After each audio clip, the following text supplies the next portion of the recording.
Hi, this is Revathi. Welcome to అందమైన కథల పొద్దురిలు. Video చూస్తున్న ప్రతి ఒక్కరికి, అలాగే లైక్స్, కామెంట్స్ ఎంకరేజ్ చేస్తున్న వారందరికీ థ్యాంక్ యూ సో మచ్. నీ తనుక ఎపిసోడ్ నెంబర్ 25. మైథిలి కారు దిగి అందంగా ఉన్న ఆ గెస్ట్ హౌస్ని గమనిస్తుండగానే, ఏయ్ ఎనిమి, పైకి రా అని కళ్యాణ్ పైనుంచి పిలుస్తాడు.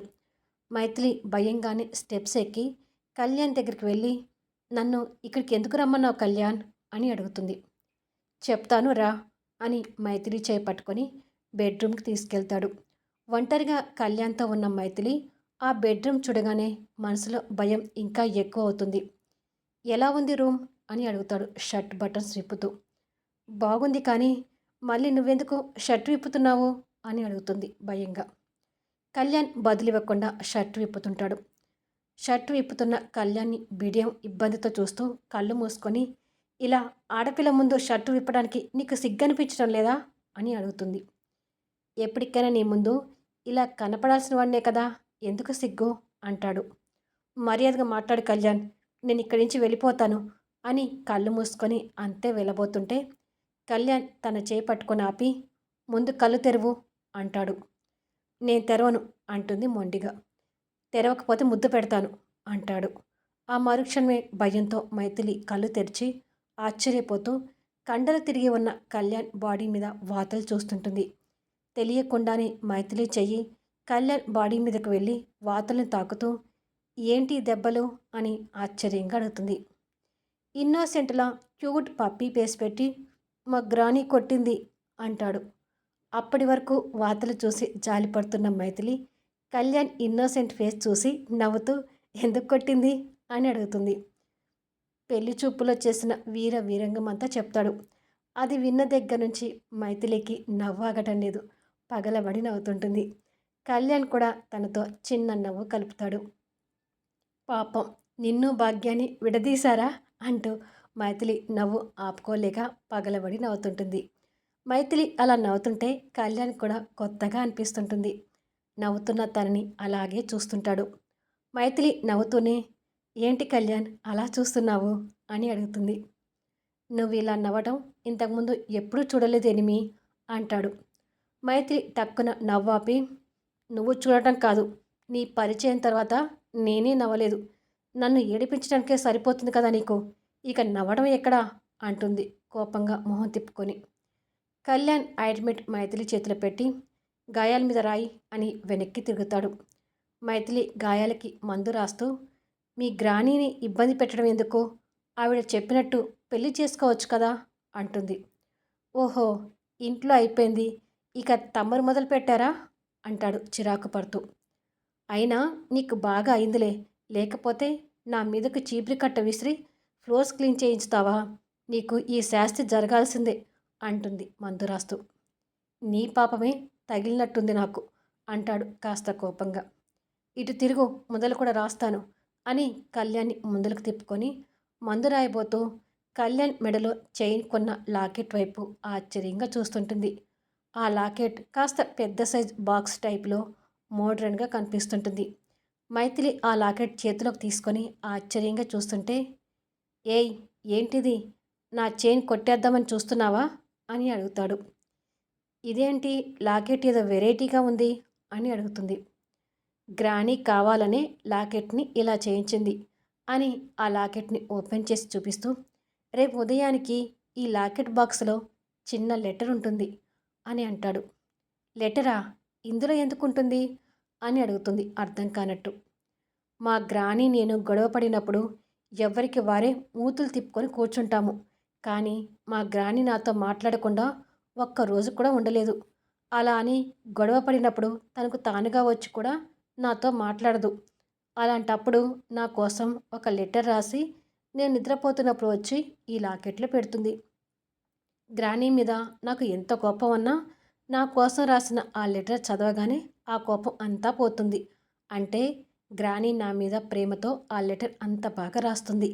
ఆ లెటర్ చూడగానే నా కోపం దెబ్బకు ఎగిరిపోయి వెంటనే వెళ్ళి మా గ్రానీని అలుకుంటా. మా ఇద్దరిని కలపడానికే ఈ చైన్ లాకెట్ బాగా ఉపయోగపడుతుంది అని అంటాడు. మైథిలి నవ్వి, నీ మాటలు వింటుంటే మీ గ్రానీకి నీకు మధ్య మంచి అఫెక్షన్ ఉందని తెలుస్తుంది అంటుంది ఛాతీ మీద ఉన్న వాతలకు మందు రాస్తూ. అవును, మా గ్రానీ అంటే నాకు చాలా ఇష్టం. కానీ మా గ్రానీకి వయసు మీద పడే కొద్దీ తనకు ఏమైనా అవుతుందేమోనని నాకు చాలా భయం వేస్తుంది అంటాడు బాధపడుతూ. కళ్యాణ్ మొహంలో కనిపించిన బాధను మైథిలి కూడా గమనిస్తుంది. మైథిలి మందు రాయటం పూర్తి చేసి, ఇక రెస్ట్ తీసుకో కళ్యాణ్, నేను ఆఫీస్కి వెళ్తాను అంటుంది. అప్పుడే ఎక్కడికి అని మైథిలి చేయి పట్టుకొని తనతో కలిసి బెడ్ మీదకి పడతాడు. దాంతో మైథిలి వెళ్ళి కళ్యాణ్ ఛాతీ మీద పడితే కళ్యాణ్ తన నడుం చుట్టూ చేతులు వేసి చుట్టుకుంటాడు. కళ్యాణ్ మీద అలా పడిన మైథిలి ఒక్కసారిగా స్తంభించిపోయి ట్రాన్స్గా కళ్యాణ్ని చూస్తుంటుంది. చూపులు నిలిపిన మైథిలిని కళ్యాణ్ చూసి నవ్వి తన మొహం మీద చిటికెలు వేస్తూ, హలో మేడం, ఏంటి నా బాడీ చూసి పడిపోయావా అని వెటకారంగా అడుగుతాడు. దాంతో మైథిలి ఈ లోకంలోకి వచ్చి, అదేం లేదు, అయినా నువ్వేంటి నన్ను ఇలా నీ మీద గుంజుకున్నావు, ఇలాంటివి చేస్తే నేను నీకు పడతాననుకున్నావా, వదులు అంటుంది కోపంగా. నువ్వు ఇప్పుడు పడిపోయినా నా కోరికలు తీర్చుకోవడానికి ఇప్పుడు నేను సిద్ధంగా లేనులే, అసలే నొప్పులతో చచ్చిపోతున్నాను అంటాడు. సరేలే, ముందు మాటలాపి నన్ను వదులు అని అంటుంది. నిన్ను వదిలి చాలాసేపు అయిందెనిమి, ఇంకా నువ్వే నా మీద పడుకున్నావు అంటాడు. నిజంగానే కళ్యాణ్ 2 చేతులు మైథిలి నడుం వీడి బెడ్ మీద ఉంటాయి. మైథిలి అది చూసి ఇబ్బంది పడుతూ సారీ అని లేవబోతుంటే తన చేయి పట్టుకొని ఓ పక్కకు కూర్చోబెట్టి తన ఒడిలో తల పెట్టుకొని పడుకుంటాడు. ఏంటిది, నీకు మందు రాయడమే ఎక్కువ అనుకుంటే నా ఒడిలో తల పెట్టుకొని పడుకున్నావేంటి అని కోపంగా అడుగుతుంది. నాకు అప్పుడప్పుడు మా గ్రానీ ఒడిలో తల పెట్టుకొని నిద్రపోవటం అలవాటు. నిన్ను మా గ్రానీ అనుకొని నీ ఒడిలో నిద్రపోతాను. నేను నిద్రపోయాక నువ్వు వెళ్ళిపో అని ఏసీ ఆన్ చేస్తాడు. కళ్యాణ్ అలా చిన్న పిల్లోడిలా మాట్లాడుతూ ఒడిలో ముడుచుకొని పడుకునేసరికి ఇక మైథిలి కూడా ఏమీ అనలేక మౌనంగా ఉంటుంది. ఏంటి అలా ఉట్టిగా కూర్చున్నావు, మా గ్రానీలాగా నా జుట్టులోకి వేలు పోనిచ్చి దువ్వితేనే నాకు నిద్ర వస్తుంది అంటూ మైథిలి చేతుల్ని తలలోకి పోనిస్తాడు.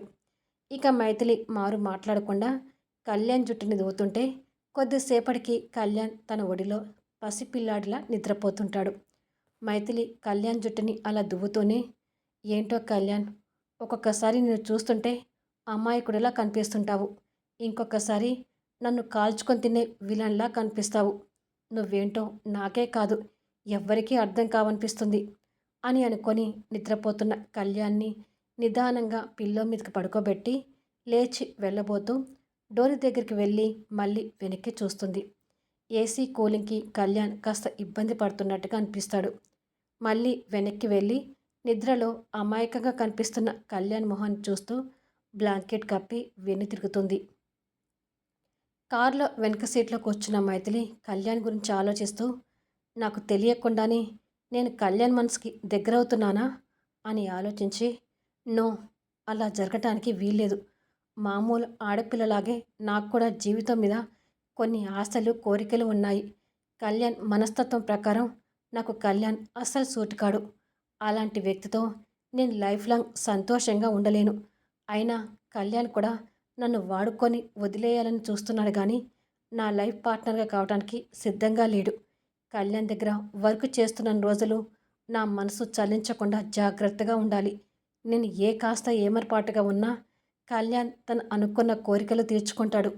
నిజానికి కళ్యాణ్ తన కోరికల గురించి నాకు ముందుగానే చెప్పి మెయిల్ చేస్తున్నాడు. ఈ ఆఫీసులో ఉన్న రోజులు కళ్యాణ్కి లొంగకుండా జాగ్రత్తగా ఉండాలి అని తనకు తానుగా జాగ్రత్తలు చెప్పుకుంటుంది. మరుసటి రోజు కళ్యాణ్ కాస్త ఎర్లీగానే ఆఫీస్కి వచ్చి రోజు వెళ్ళే క్యాబిన్లోకి కాకుండా అపాయింట్మెంట్ కోసం కేటాయించే క్యాబిన్లోకి వెళ్ళి కూర్చొని ఒక వ్యక్తితో మాట్లాడి కాసేపటికి అతన్ని పంపిస్తాడు. అపాయింట్మెంట్ తీసుకున్న శ్రేయ కళ్యాణ్ క్యాబిన్లోకి వచ్చి, హాయ్ కళ్యాణ్ అంటుంది. ఫైల్ చూస్తూ కూర్చున్న కళ్యాణ్ తలెత్తి శ్రేయ వైపు చూస్తాడు.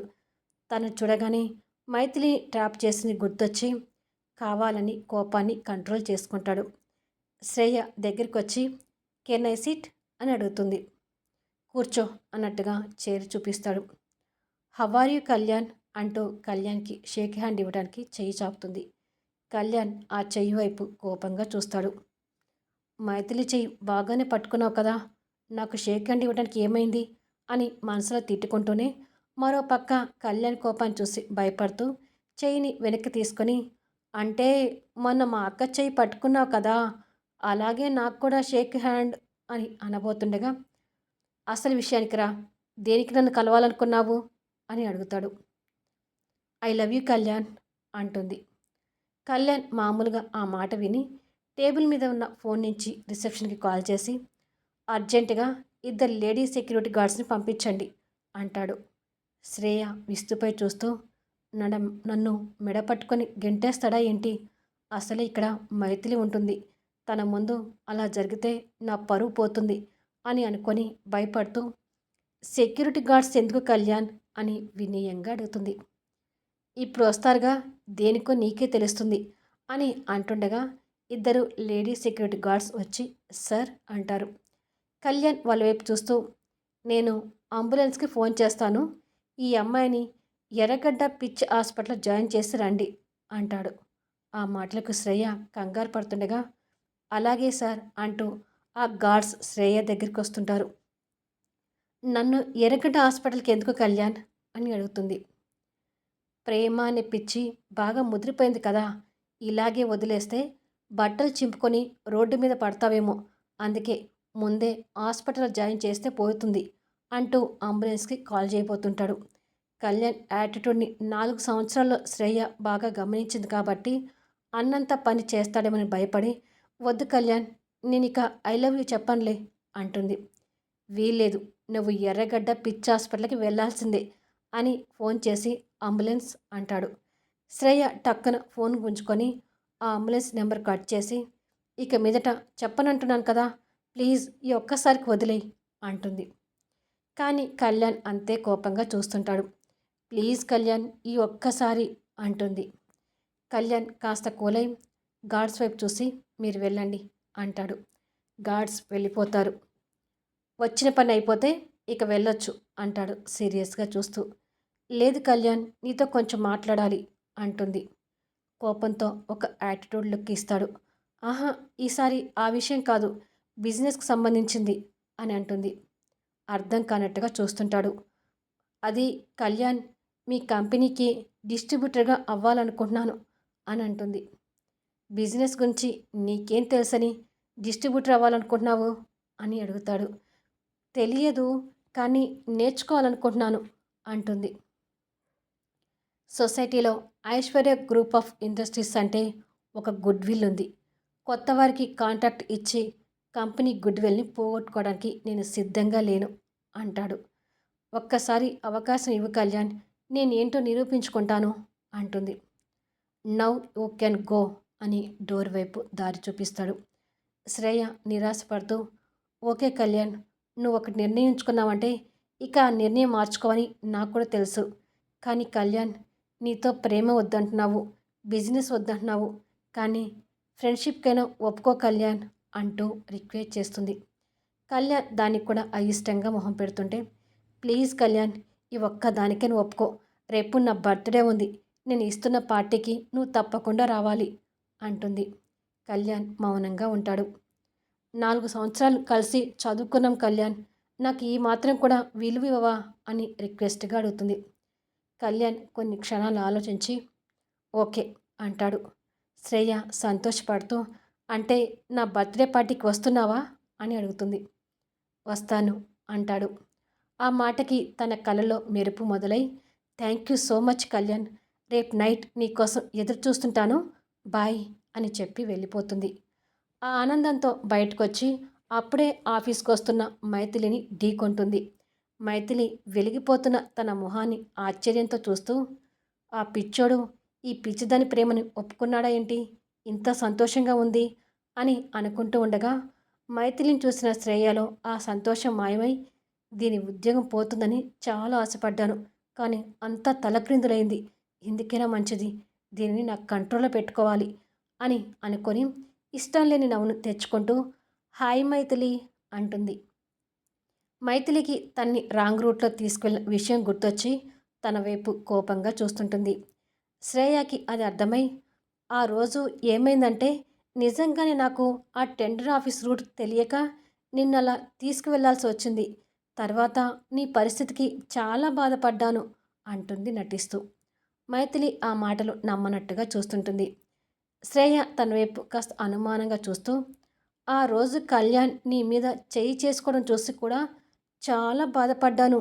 ఈ విషయం పెద్దమ్మకు తెలిస్తే ఎలా ఫీల్ అవుతుందో కదా అని బెదిరించినట్టుగా అంటుంది. అలా అనగానే మైథిలి కలలో భయం కనిపిస్తుంది. అసలు కళ్యాణ్ కూడా నువ్వేదో సొంత దానివి అయినట్టుగా అలా కొట్టడం ఏంటి? ఇది టూ మచ్ అంటుంది. మైథిలి మొహంలో భయం, ఇబ్బంది కనపడుతుంటుంది.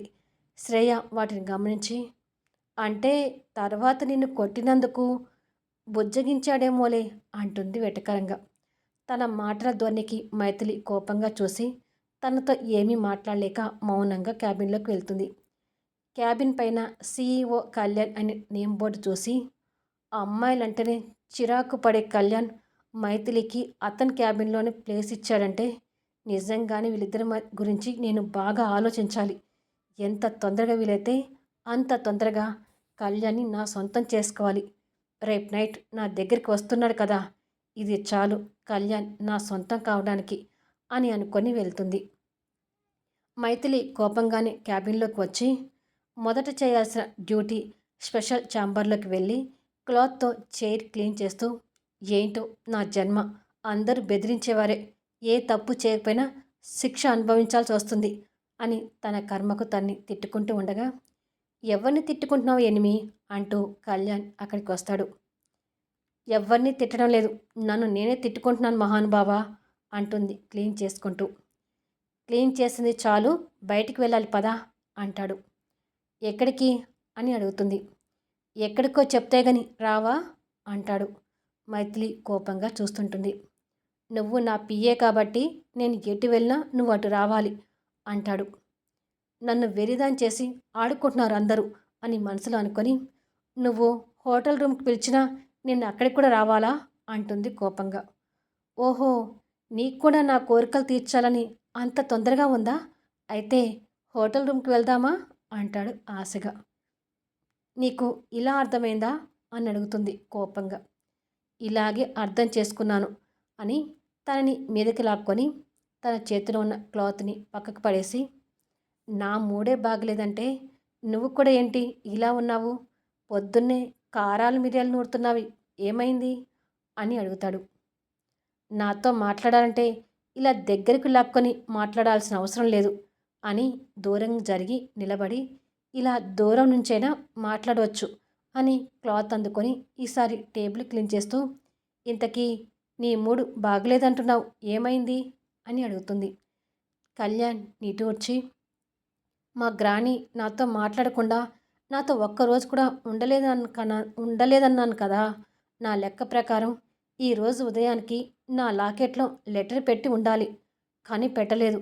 అంటే మా గ్రాని నా మీద చాలా కోపంగా ఉందని అర్థమవుతుంది అని అంటాడు. మరి నువ్వు చేసిన చిన్న విషయమా? పెళ్లి చూపులకు వెళ్ళి పిల్లని చూడకుండా పిల్ల తల్లిని ప్రేమలోకి దింపితే ఊరుకుంటారా? పాపం భాగ్యం పరిస్థితి ఇప్పుడు ఎలా ఉందో ఏంటో అంటుంది కోపం పోగొట్టుకొని నవ్వుతూ. భాగ్యం అనగానే కళ్యాణ్ కూడా నవ్వి, కోపం పోయిందా అంటాడు. మరి ఆ సీన్ గుర్తొస్తే చాలు నవ్వు ఆపుకోలేకపోతున్నాను అని క్లీన్ చేయటం పూర్తి చేసి టేబుల్ మీద ఫైల్స్ సర్దుతుంటుంది. ఆ క్రమంలో పరువాల మీద ఉన్న మైథిలి పవిట జారిపోబోతుంటుంది. అసలు కళ్యాణ్ వచ్చి మైథిలిని బయటకు తీసుకువెళ్ళాలన్నాను కదా, ఆ విషయం మర్చిపోయి ఏదేదో మ్యాటర్ నడుస్తుంది. మరి అదేంటో నెక్స్ట్ వీడియోలో తెలుద్దాం. దానికంటే ముందు ప్రోమో ఉంటుంది కదా, అది కూడా మిస్ కాకుండా చూడండి. ఈ వీడియోపై మీ అభిప్రాయాలు తెలుపుతూ కామెంట్స్ ఇవ్వండి. అలాగే లైక్స్ ఇచ్చి ఎంకరేజ్ చేయండి. స్టోరీ నచ్చినట్టయితే దయచేసి షేర్ చేయండి.